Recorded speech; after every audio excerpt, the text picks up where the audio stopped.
I bet a lot of you long-term subscribers have been wondering to yourself, what the hell is behind that window that they generally have covered up here at the British Fist? Well, it's basically just a wall, so that suspense. It's kind of like the Hornswoggle storyline for the Raw GM. It's kind of all that build-up to very, very little payoff. Such a wonderful sight. Indeed, it is such a wonderful sight, such the fact that I will just keep looking at the camera and not worry about the background. Anyway, it's time for another Q&A number 121 with us, the British Fist. Gotcha. Answering more questions for you guys out there. Subscribe to us. And hopefully you enjoy this video, because it's the first time in a while you've seen us actually together. Well, apart from last week's Q&A and the weeks before that's Q&A, but we record those at the same time. So it's like, yeah. American Alucard. Why don't we see women wrestlers a part of main factions? Because factions are there to put over male talent, generally, that they know can be big stars for the company, I guess. It's a real shame over the years how divas in general have not had their biggest focus. Like, you've had Deborah used to be with Austin, Lita with Edge. So you've had them go down further to just doing whatever they can to be on TV. So having them a part of a faction would give them a spotlight. So it's a shame that WWE, well, TNA started, I guess, but it's a shame it doesn't happen. I guess you could count Serena Deeb as part of the Straight Edge Society, maybe as part of a faction, but you don't see it too much. I can kind of understand why. In the current storyline, Triple H is calling on the future of WWE, but he's been a 9-time champ and there for 10 years. Would it have made more sense to have Damien Sandow in this spot and also with the World Heavyweight Championship briefcase? I don't know about that. I think with John Cena gone, you needed some established star as the top heel of the company. I don't think Damien Sandow would have been that. As much as I do think the WWE should start using new talent and big storylines, yes, they're in a way using Daniel Bryan up here now, but Damien Sandow is not really seen as the key heel, the one who's going to be the heel to watch out for or could take over anyone. Orton, you've seen what he's done in the past.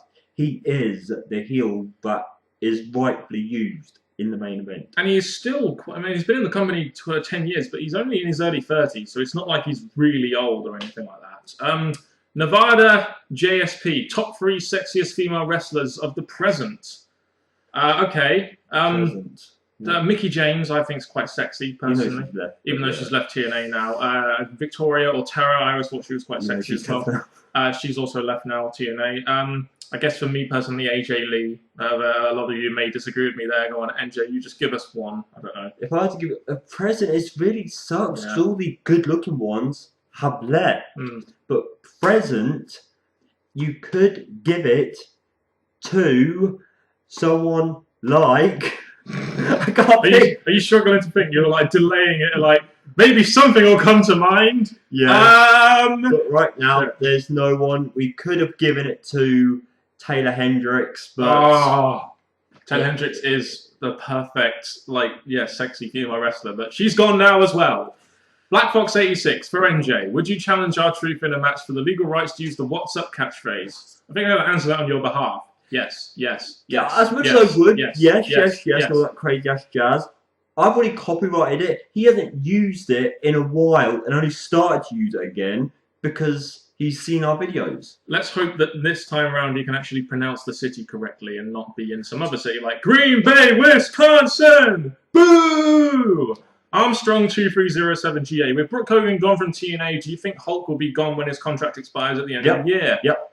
Interesting. I mean, they did that. I didn't watch the segment, but they did that segment on Impact last week where it looked like Hogan may be leaving. I don't know what's going on with that, really. You really fill me in. The way to look at it now is that they've had Hogan really supporting AJ, and now Hogan's in a feudish kind of way with Dixie Carter. So it looks like, and with his contract running out from this point today, it looks like this could be the end of Hogan on TNA. I mean, with the budget costs and cuts and everything like that, maybe he'll go, but I kind of feel they may keep him around. I don't know. It depends really on how they feel he's affecting the company and if he's worth the salary and whether or not he'll take a pay cut. Well, talk about budget cuts. The fact they've got Sting, who's probably worth a lot. They've got Hogan, who's probably worth a lot. And all these other names they want to bring in and put in the main event. Like, they've got AJ, who's not contracted but still involved.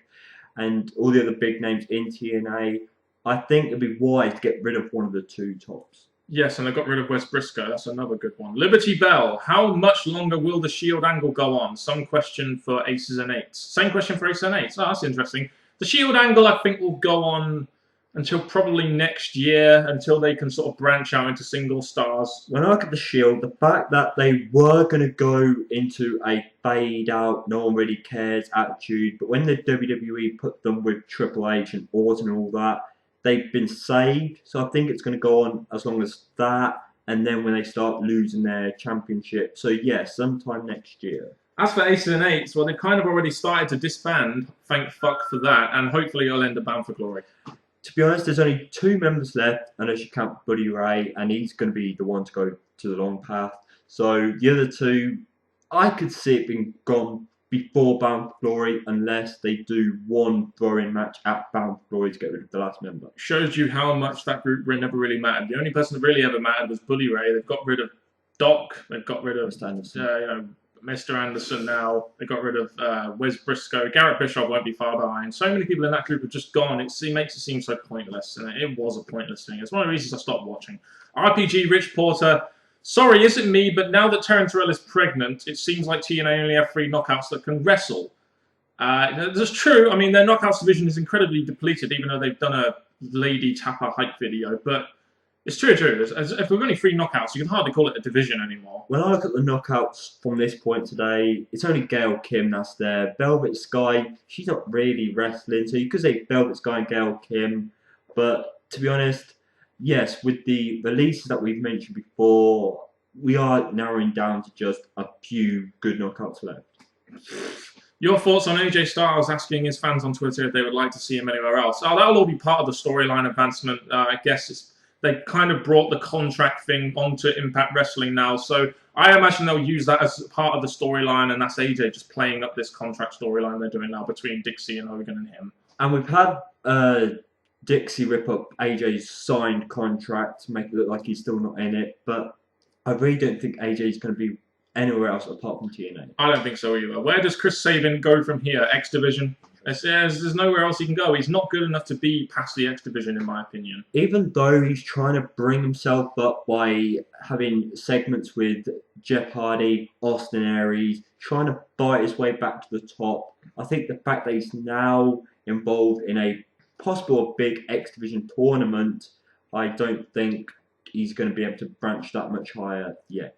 Ambrose Freak 95. Did AJ Styles' alignment with Ric Flair and his Ric Flair-like gimmick in 2010 bury or push him? Well, from 2010 onwards, AJ Styles never really got that much of a push in TNA, so you have to imagine it probably buried him to a degree, because since 2010, between now, he hasn't really had much really going for him in terms of being a big star in the company or a main eventer. When I look at AJ Styles, the fact that he's been seen as the top guy, the guy who's done a lot in the company. Yes, you've had Dixie put him down. He's still done a lot.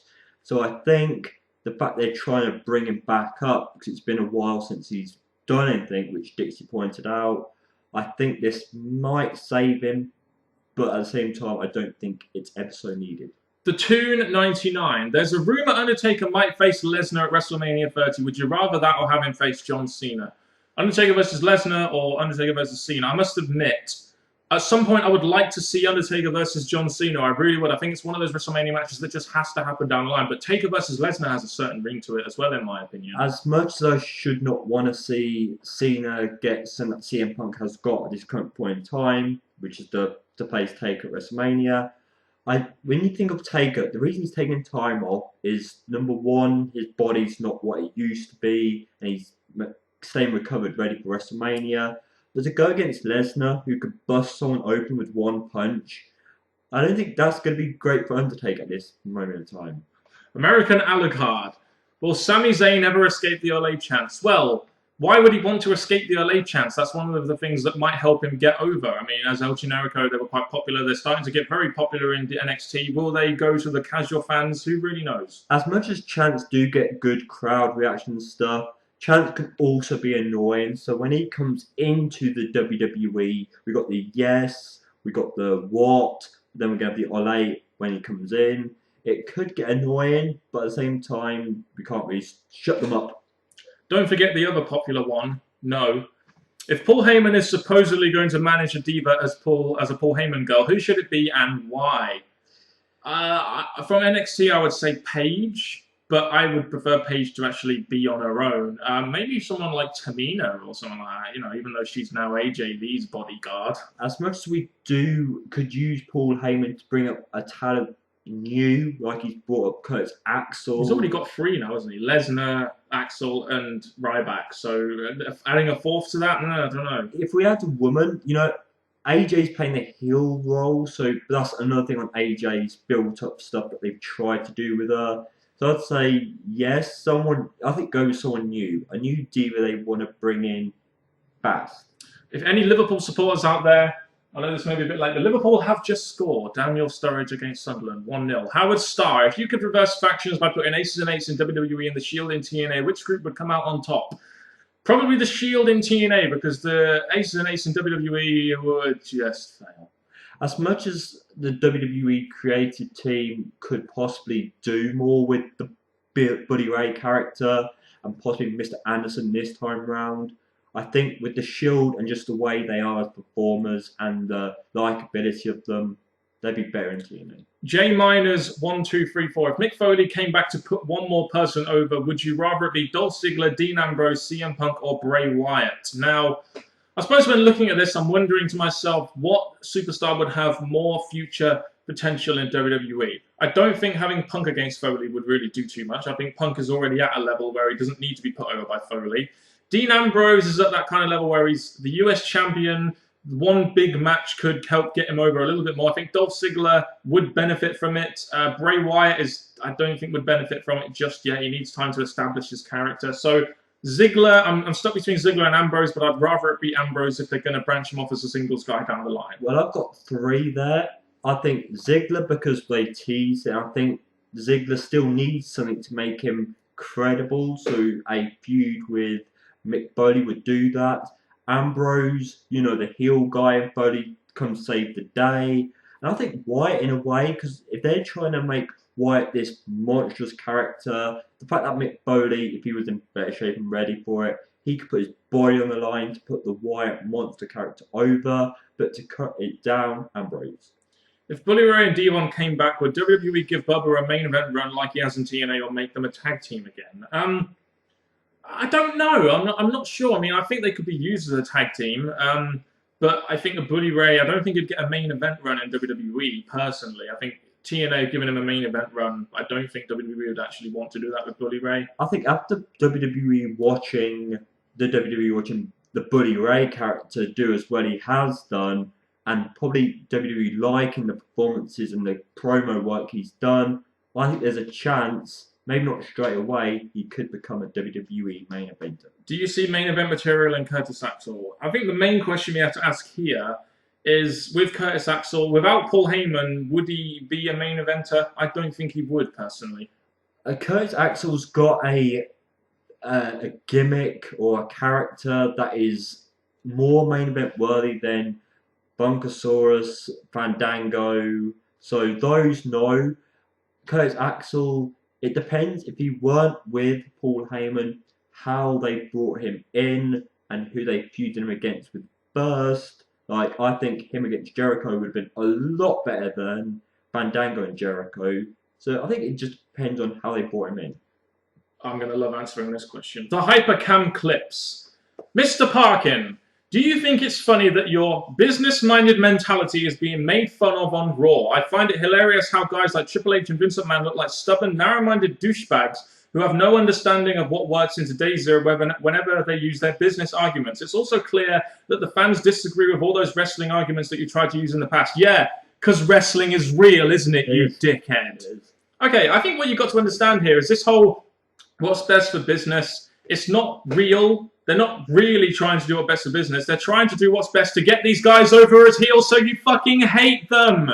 That's what being a heel is all about. It's not fucking real. So how dare you come on here and fucking take apart my business-minded mentality or mentality, as I've just said it wrong, in place of this? What such a bullshit fucking question. Jesus Christ, wrestling isn't fucking real. This whole business-minded thing isn't real. It's a storyline to get them over the fucking heel. And it's fucking working as well. Mr. Trick 1. Have either of you watched the Lost series? If so, what are your thoughts on the show as a whole, and in particular, the questionable ending? I didn't watch Lost, so over to you, NJ. As much as I do like TV series and stuff, Lost was one that I started to watch, gave it a chance, but just didn't click with me. I don't even know what the ending was, and I think I'm glad I don't. What is your favourite year in TNA? I think mine would be 2009. 2012 was a good year. I think TNA put on some really good shows in 2012, especially the beginning and middle. The beginning of the Aces and Eights angle was good. They started really getting their act together early 2012. So I'd say, personally for me, 2012, even though apparently the ratings were at their highest in 2011, which I thought was a shit year. Well, to be honest, I'm not really good with the favourite years. We haven't been watching it long, have we? No, So. it's just in general. But I always find things I like about every year. But I say the end of 2011, because when I started watching it, things were on fire, things were going, I was enjoying it, hence why we continued doing TNA reviews. So I'm going to go with the end of 2011 going into 2012. TNA Universe 83, what wrestlers made you want to change the channel? I guess for you it would probably be Fandango. For me it would be Heath Slater. On NXT, used to be Johnny Curtis until he actually became a decent character in Fandango, personally. But any others that sort of made you change the channel? Carly, is it mainly? Maybe even Ryback did for me. I just got sick of him. Oh yeah, Ryback. I got sick of him as well, personally. But and John Cena, even though now he's off TV, I don't have to change the channel. Yay! Until he returns at the Royal Rumble, and then Daniel Bryan isn't the main eventer anymore. Howard Starr, why can't Vince lately keep a good solid tag team together, and how would you keep them together without breaking them up? I'm guessing this is a reference to possibly guys like the Crime Time or the Rhodes Scholars. Sorry. The thing with the tag team, I think they need to bring in a tag team from another wrestling organisation that want to stay together, want to be a tag team. Yes, the goal is to go up to the main event or mid-card.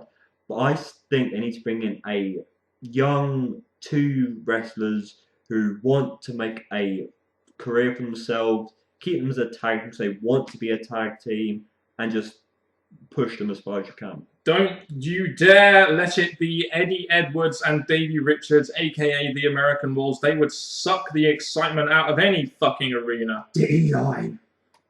Oh, yeah, we could have D-Line. That's a good idea. Where's my D-Line t-shirt when I need it? Damn it!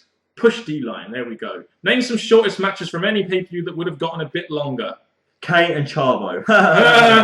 Sheamus versus Daniel Bryan at WrestleMania 28. Yes, that's a one that probably should have got more time. I can't remember off the top of my head. Short matches. I think Cody Rhodes and Big Show at last year's WrestleMania should have got more time.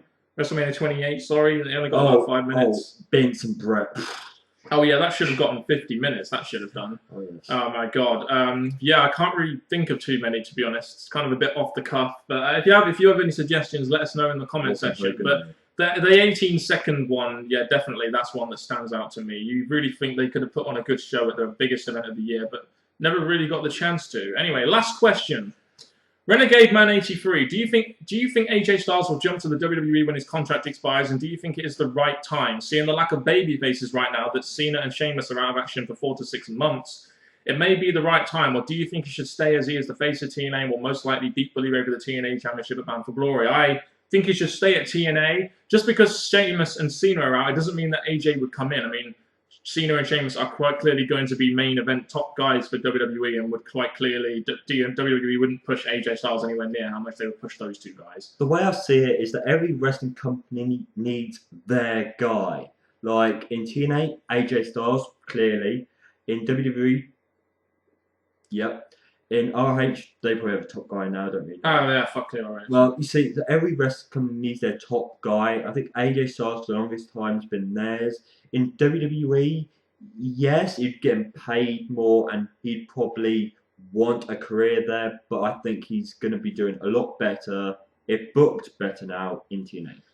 Thank you very much for watching this Q&A, and whoever answered that hypercam, whoever answered that, asked me that business-minded question, don't ask any more questions on the Q&A like that, because you will just get owned, I'm afraid. Anyway, leave us your questions in the comments section through inboxing us, Facebook or Twitter, and that's been it from us. NJ, you have any final words? And thank you very much for watching, people. Tune in next week for our Q&A. And from the British Fist, we got 2 words for you.